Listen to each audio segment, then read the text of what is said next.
Good afternoon, everybody. It's Catherine. I'm back with another story. The name of this story is The Change. There was a time frame in our delicate years, probably when we were ages 7 to 9, when our mama was going through what Daddy referred to as the change. The title was given to a condition that was to explain whenever Mama would get very emotional or sad, upset, or just plain unpleasant. Daddy would remind us of her condition. I should say that Mama was normally very, very sweet, but during those years, she was not.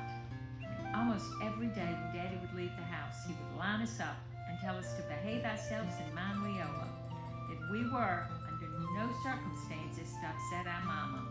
We were not sure why Mama had to go through this change. Must be awful to feel so bad and fussy so much of the time. We loved our Mama very much and tried hard to play quietly and not fuss too much. Of course, we would have found out years later that the change was actually menopause, and it was straight up miserable.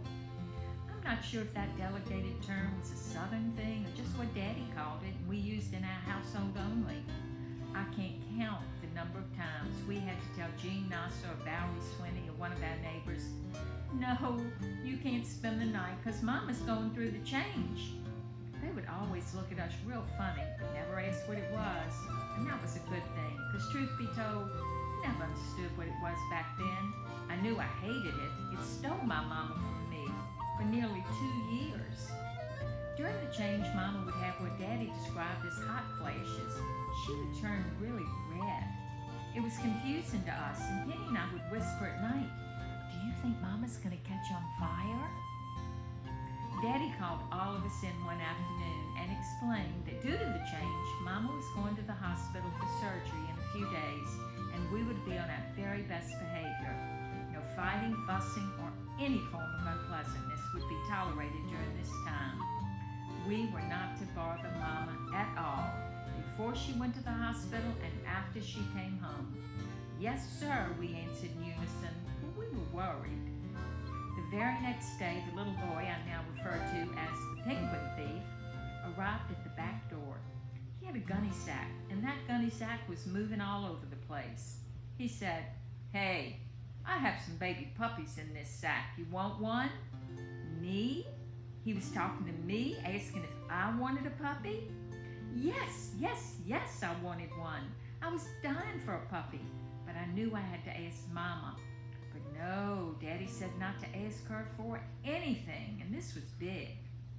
I told him I would ask my daddy that night, and would he bring him back tomorrow? His answer was, "Well, I'll bring him back, but if you say no, I'm going to put some rocks in this gunny sack and throw these puppies in the Mississippi River." I was beside myself. I waited by that door all afternoon, waiting on Daddy to pull up. Finally, I heard the car door and flew out the door and all but knocked my daddy down. My words were a jumble. "Daddy, the penguin thief wants to give us a puppy and we have to take him or he's going to throw him in the Mississippi River in a sack with rocks in it. Please, Daddy, please, please, please." Surely he couldn't say no. That boy was going to kill my puppy. Daddy leaned down and picked me up. By this time, I was almost in tears. He pulled out his handkerchief and wiped my tears. "Kitty, your Mama is going in the hospital tomorrow, as you very well know, and Leola will have her hands full taking care of you 4 girls. It is just not the time to be getting a new puppy. Puppies take a lot of work, and he will not throw the puppies in the river, I promise you." And as he put me down, still hiccuping and crying, he said the worst thing. "Why, sweetheart, I think that boy has a crush on you. Now let's get inside for supper and not a word to your Mama." As I went to sleep that night and pondered his remarks, all I could think was, if that's how a boy shows you he likes you,